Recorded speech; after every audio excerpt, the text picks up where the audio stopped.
अल्हम्दुलिल्लाह हम ईमान वाले, इस्लाम वाले, मोमिनीन मुसलमान हैं।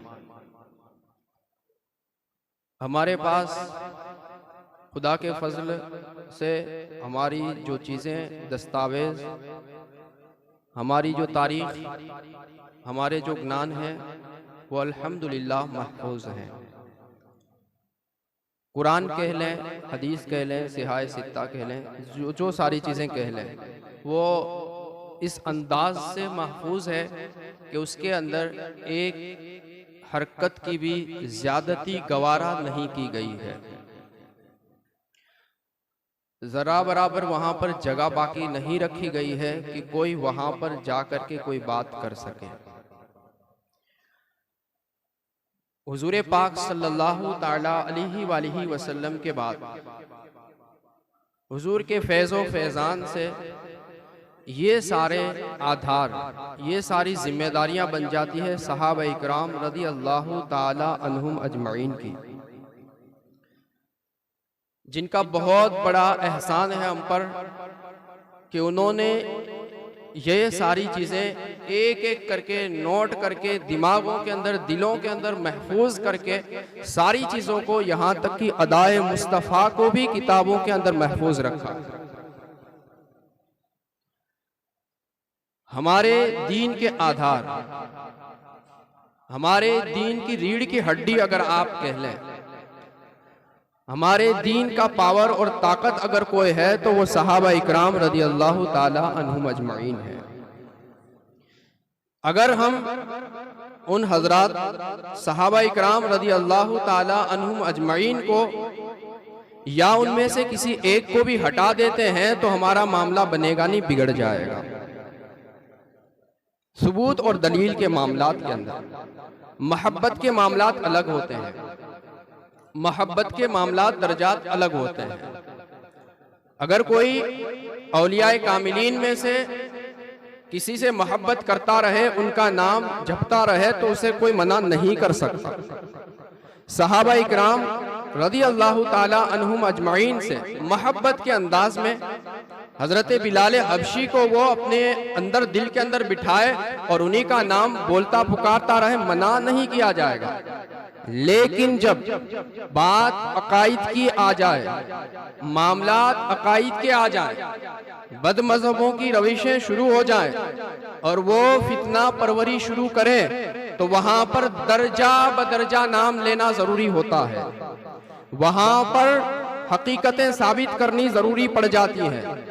वहां पर मनसब दिखाने होंगे, शानें बतानी होंगी, क्योंकि वहां पर हम अपनी मोहब्बत नहीं, अपनी दलीलें पेश कर रहे हैं। वहां पर हमें बताना होगा हजरत अबू बकर किसे कहा जाता है और उनकी शान क्या हुआ करती है। वहां पर हमें साबित करना ही होगा उमर आदिल अजीम शान किसे कहा जाता है। वहां पर हमें फख्र के साथ उस्मान ज़ुन्नुरैन की बात करनी ही पड़ेगी। वहां पर मौला मुश्किल कुशा का नारा हम लगाएंगे, लेकिन मसला ये होगा कि जो स्टेप, जो मर्तबा, जो दर्जा हुजूर पाक सल्लल्लाहु ताला अलैहि वसल्लम से साबित है और हुजूर के बाद जिन आली मर्तबा सहाबा इकराम ने जो मर्तबे दिए हैं वो बयान करेंगे और वो साबित करेंगे। बाकी मोहब्बत के मामलात अलग है, कोई किसी को भी पुकारता रहे हम मना नहीं करेंगे। पर मसला ये है, हुजूर पाक ने फरमाया है मेरे सारे सहाबा, एक से आखिर तक मेरे तमाम पूरे सारे सहाबा आदिल हैं, उनमें से कोई फासिक नहीं है। हुजूर पाक ने फरमाया तुम्हें अपना दीन मजहब मजबूत करना हो ना, तुम्हें अपने दीन मजहब का कोई रहनुमा मुक्तदा चुनना हो, तुम्हें कोई लीडर बनाना हो, तो तुम किसी को भी चुन सकते हो। अस्हाबिकन नुजूम फबी अय्यिहिम इक्तदैतुम इह्तदैतुम। हुजूर ने फरमा लिया एक से आखिर तक किसी को भी चुन लो, अपना मुक्तदा बना लो, तुम हिदायत याफ्ता हो जाओगे, हिदायत तुम्हें मिल जाए, कामयाब हो जाओ। मसला सारे ही सारे आदमी, सारे ही सारे वफाशियार, सारे ही सारे पूरे दीन को सही अंदाज से बयान करने वाले हैं, तो उनको हमें मानना होगा। मामला अकाइद का होता है, तब जाकर के इन बहसों पर जाने की जरूरत पड़ती है, वरना हमें बिल्कुल इजाजत नहीं है कि वहां पर दर्जे और मर्तबे की बात करें, क्योंकि हमारी कोई लायकात और औकात होती ही नहीं है कि जिन निगाहों ने दीदारे मुस्तफा कर लिया है वो तो हमारे गौसों से भी ऊंचा हो जाता है। हमारी क्या औकात, हमारी क्या हैसियत होती है कि उन शानों में बात करें। अरे गौसे आजम जिसे अपना इमाम कहे, हम कैसे उनसे उनके मर्तबे और दर्जों के बारे में बहस और बात कर सकते हैं। मसला बस इतना है कि अकाईद की दलीलें जब देनी पड़ जाए ना, तो बात ये बन जाती है, ये मजहबे इमाम आजम अबू हनीफा कहता है। जब शेखैन के दुश्मन पैदा हो, जब शेखैन हजरत अबू बकर और हजरत उमर के दुश्मन जब पैदा हो ना, तो हजरत इमाम आजम नौमान इब्ने साबित, इमाम आजम अबू हनीफा 150 हिजरी के अंदर आप दुनिया से तकरीबन तशरीफ ले जाते हैं। आप फरमाया करते जब कोई हज करने जाता ना कि हुजूर पाक को भी सलाम पेश करना और अबू बकर उमर को भी सलाम पेश करना। ये मजहब इमाम आजम अबू हनीफा है, ये हनफी तरीका है, ये हमारा सिस्टम है। अगर कोई भौंकेगा सहाबा इकराम के ऊपर तो बात इस अंदाज से की जाएगी। अगर मोहब्बत के साथ कोई किसी का भी नाम जपता रहे, हमें उससे कोई प्रॉब्लम नहीं, कोई दिक्कत नहीं, परेशानी नहीं, बल्कि हम तो अकीदतों मोहब्बतों के साथ उनकी भी शाने बयान करेंगे। और हम तो यूं कहेंगे, उनके मौला की उन पर करोड़ों दुरूद, हमारे इमाम ने सिखाया है, उनके मौला की उन पर करोड़ों दुरूद, उनके असहाब व इतरत पे लाखों सलाम। कोई दर्जे की बात करे, मर्तबे की बात करे, तो ये भी दर्स हमें पढ़ाया सिखाया जाता है। सारे के सारे आदिल हैं, सारे के सारे मोहब्बत वाले वफा शियार हैं, लेकिन वो दसो जिनको जन्नत का मुस्ताम। दर्जे मर्तबे की बात करोगे तो वो दसों जिनको जन्नत का मुज्दा मिला, उस मुबारक जमात पे लाखों सलाम, ये बयान करेंगे। ये जब दर्जे और मर्तबों की बात होगी तो हम कहेंगे दमादम मस्त करंदर सिद्दीक का पहला नंबर। जब कोई दर्जे मर्तबे दलीलों की बात पुकारेगा तो हम कहेंगे उमर का दूसरा नंबर, उस्मान का तीसरा नंबर और अली का चौथा नंबर। ये हमारी अकीदत मोहब्बत हमारे ईमान की हिफाजत के लिए है। कोई हमें इन मामलात के अंदर छेड़ने की कोशिश न करे, और झूठा मोहब्बतों का दावेदार हमें बिल्कुल भी पसंद नहीं है। हम तो बिल्कुल खुलूसो लिल्लाहियत वाले और साफ दिल वाले और साफ अंदाज से बयान करते हैं। सारे के सारे सहाबा, हुजूर पाक ने फरमाया ना, तो उनमें से जिसने हुजूर पाक को एक नजर भर के देख लिया ना, वो हमारा इमाम है, वो हमारा इमाम है, हमारा मुक्तदा है, हमारा पेशवा है। हम उनसे वही सीखेंगे। हुजूर पाक फजल फरमाए, करम फरमाए और दीदार नसीब हो जाए तो हम उनकी इक्तिदा करते हुए हुजूर पाक का दीदार करेंगे।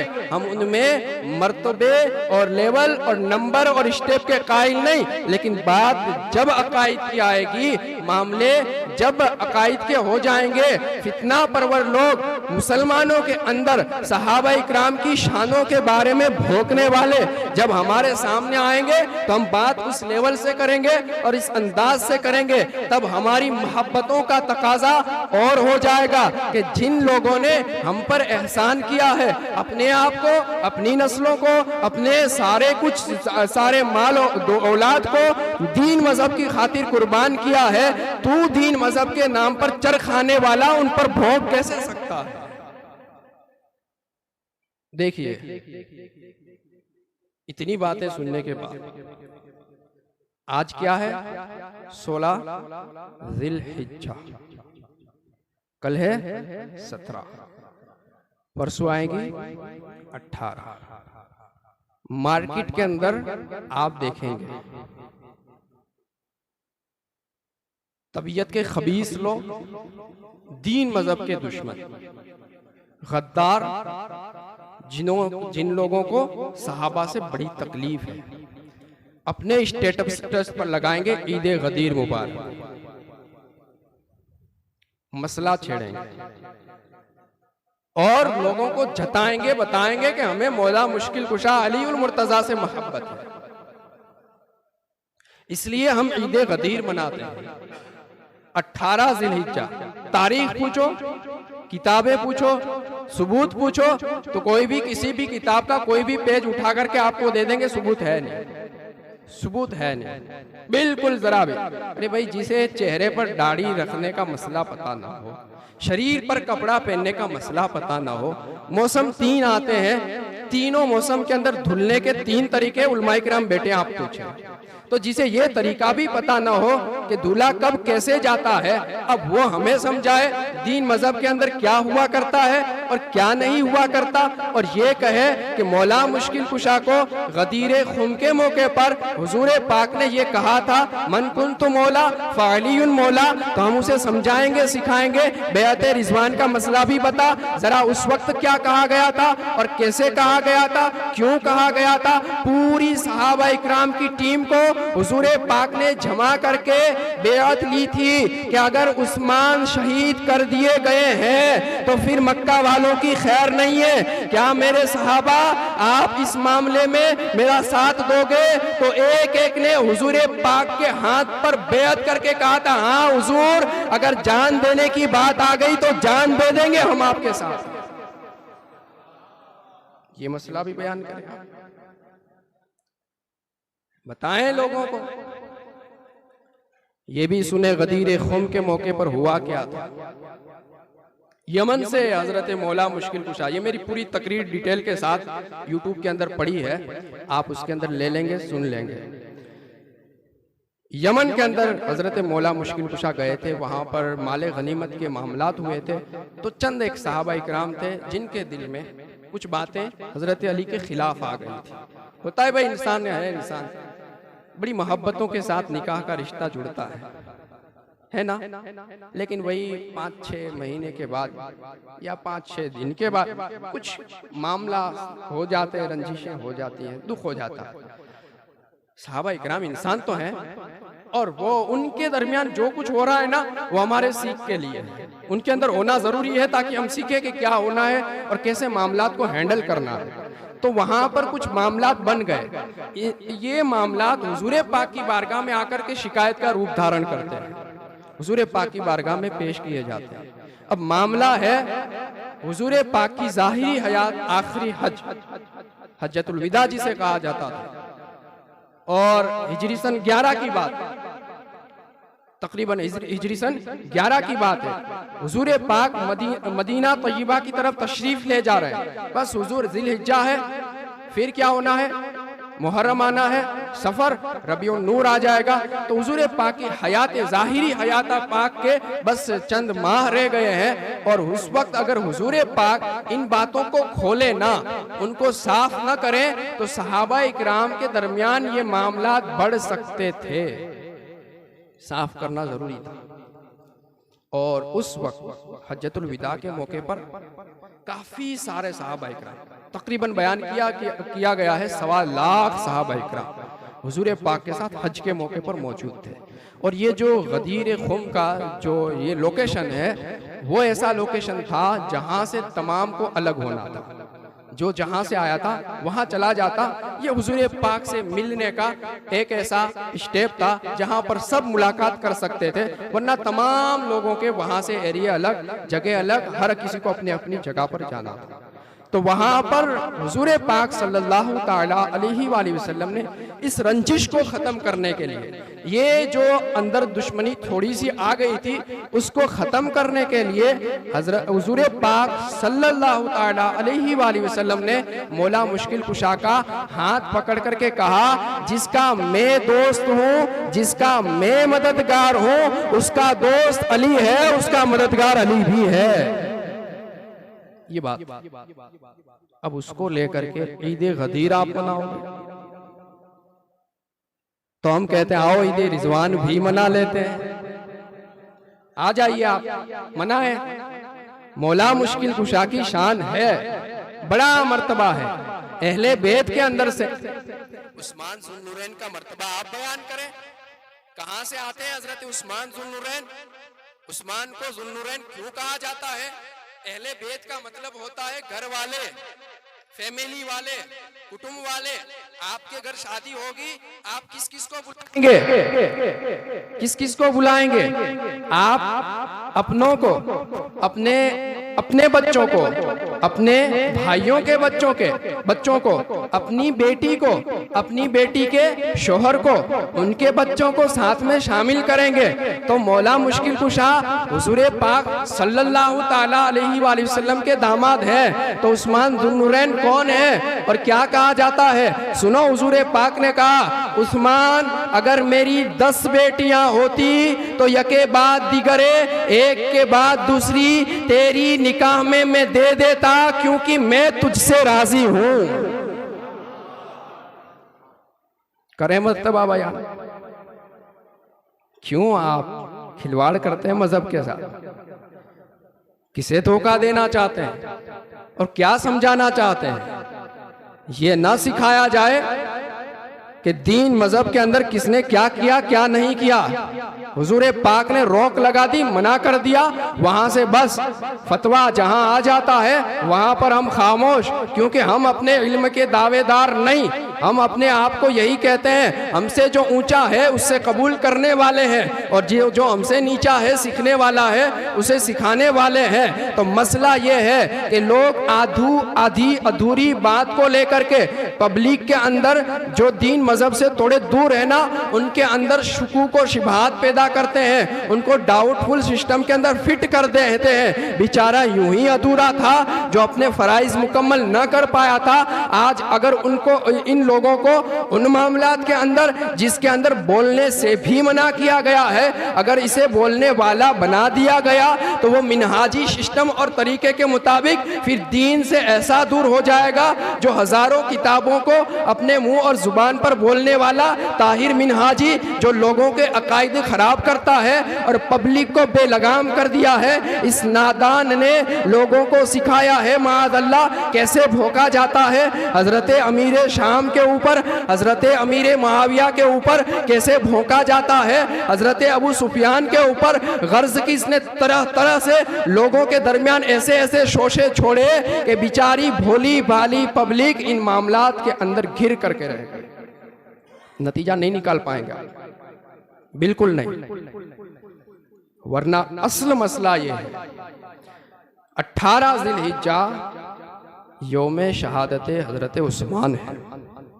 तारीख़ दमिश्क पढ़ें, इब्ने खुल्दून पढ़ें, मुस्नद इमाम अहमद पढ़ें, कई सारी किताबें आप ले लें, तमाम के अंदर आपको ये बातें मिलेंगी। 18 ज़िलहिज्जा को बड़ी मजलूमियत के साथ तकरीबन 40 दिन भूखा प्यासा रख करके हजरत उस्मान को शहीद किया गया।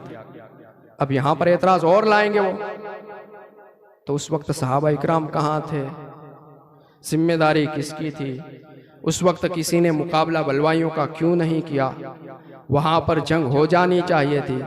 हम कहेंगे सीधी बात है, मसला हजरत उस्मान का था। हजरत उस्मान ने साफ मना कर दिया था, साफ मना कर दिया था। क्यों? हुजूर पाक ने हजरत उस्मान को कह दिया था, उस्मान ये मामलात होने वाले हैं और उन मामलात के अंदर तुम्हें सब्र से काम लेना है, तुम्हें किसी के ऊपर हथियार नहीं उठाना। हजरत उस्मान साफ मना करते थे।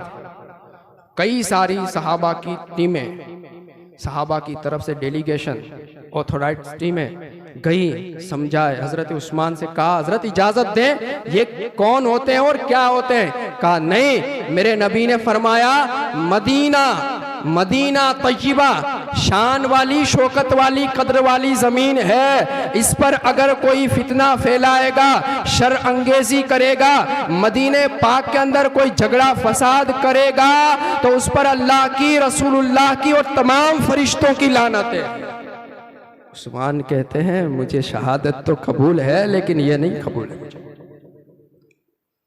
ये लोग क्या समझे दीन को और उन्हें क्या समझ आए ये मामलात जो सहाबा इकराम के आपसी मामलात हैं। हम तो कहेंगे अल्लाह ने साफ कहा रज़ियल्लाहु अन्हुम व रदू अन्हु, रज़ियल्लाहु अन्हुम व रदू अन्हु का जो ताज जिन सरों पर सजाया जाता है ना, उन्हें सहाबा इकराम कहा जाता है। बड़ी शान और शौकत वाले लोग हैं, उनके मामलात के अंदर बिगाड़ पैदा करने की कोई ज़रूरत नहीं है। आप अपने अकीदे के सुधार अपने पास रखें। तो 18 ज़िलहिज्जा को क्या है, हज़रत उस्मान ज़ुन्नुरैन यानी वो हस्ती जिनके निकाह में हुजूर पाक की दो बेटियां हैं, उनका यौम शहादत है, उनका उर्से पाक बड़ी शान के साथ मनाया जाना चाहिए। क्योंकि हम हर सहाबी जिनकी तारीखें हमारे पास है अल्हम्दुलिल्लाह मनाते हैं, तो इनका भी मनाएंगे और कहेंगे उस्मान को जो मर्तबा हुजूर पाक की तरफ से मिला है वो हमें कबूल है। और उस्मान ने, हजरत उस्मान ने यकीनन वो जो हुजूर पाक की तरफ से सदा आई थी कलिमाए तय्यबा की, अल्लाह एक है और अल्लाह के सिवा कोई माबूद नहीं है और मैं अल्लाह का रसूल हूँ, जो ये सदा हजरत उस्मान के कानों में आई थी ना, तो गिनती के मुसलमान थे। इतना बड़ा कारोबारी बिजनेसमैन आदमी खड़ा होकर के कहता है या रसूल अल्लाह मैंने कबूल किया और मैं मुसलमान हूं। तो फिर कुछ होता है ना, दीन के दुश्मन। हजरत उस्मान का चचा ही आया, बांध दिया आपको, बेड़ियों में जकड़ दिया, सख्त तरीन सजाएं देने लगा, कहने लगा उस्मान ये कलीमा छोड़ दे, कलीमा तौहीद छोड़ दे, अल्लाह को एक कहना छोड़ दे। कहा चचा तुझे छोड़ दूंगा लेकिन कलीमा नहीं छोड़ सकता। और अल्हम्दुलिल्लाह ऐसा ही हुआ है।